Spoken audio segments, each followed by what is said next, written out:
завучем была Ева Петровна Выбракова, преподавала дисциплины различные Прасковья Ивановна Чистарева. Потом они вместе работали в музыкальном театре. Прасковья Ивановна была завлитом, заведующей литературным отделом.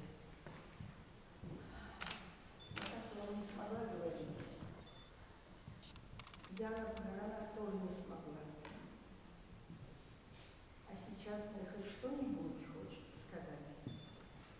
Как и Петровна говорила, после нашей 60-летней дружбы, а я уточняла, Ичка, дорогая, 56, а не 60. А ну какая разница? Какая мелочь считаешь? Но такие годы общения, столько всего было, что выступить и выбрать очень трудно. Но я сейчас решила выступить только ради того, чем закончу эту речь. Меня на это, я всегда это там хотела сказать, и всегда говорила об этом. А пока сейчас надо учиться. Мы говорили учиться и в том работе от вокалиста. 1 сентября 1955 года она пришла как яркое явление, как солнышко зашло на училище. Я сразу широко раскрыла глаза и больше глаз не следила с этой женщиной. Она мгновенно ее представили, она настолько не похожа на всех других. Это вот ее неординарность сразу выплеснулась во всем. И во внешности, и в манере говорить. И в том, как она сразу начала заводить оперный театр в музыкальном училище. Вы знаете, как она было в 1958 году? В 1958? Это она на 3 года сумела, что ли? Ну, теперь я сравниваю с трудом. Я шла с ней прямо вот в ногу, и не знаю. Она и все многие знают, Ивановна, и на 80-летие она сказала, всю жизнь первая новость сразу Прасковья Ивановна. И если нет, она сколько зайдет, что она нет, что она не ей звонить бесполезно, я нигде не найду. Она настолько занята. Это первая встреча. Мои ученики, которым я преподавала литературу, язык, педагогику и психологию, участвовали в отрывках из опер.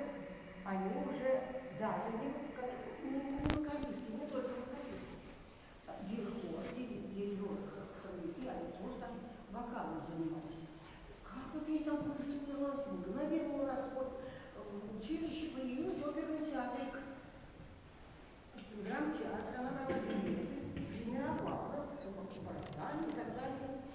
Удивительно, настоящее искусство. Я, между прочим, давний любитель настоящего искусства. И Сыктывкар – это не первая театральная ступенька в моих посещениях. Я и в Москве, и в Ленинграде, и в Большом Архивском, и в других театрах. Поэтому качество ее постановок мне сразу стало ясно. Настоящее, высокое, не просто педагог, а это режиссер настоящий. Я потом работала в одном из театров.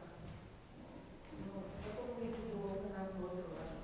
Режиссер, да, просто вот, нескромно будет сказать, когда поступала в ГИТИС на театр-леточное отделение, поскольку я несколько лет писала рецензии, например, из драмтеатра. И мне порекомендовали артисты драмтеатра, что мне надо учиться на театроведе. Я решила поступить. И вот мало надо было написать рецензии, я в малом театре писала, посмотрела спектакль, который Игорь Ильинский поставил. И первая же мизансцена сразу говорила о том, какой это необыкновенный режиссер. И Петровна вот на таком уровне в музыкальном училище станет отрывок из опер.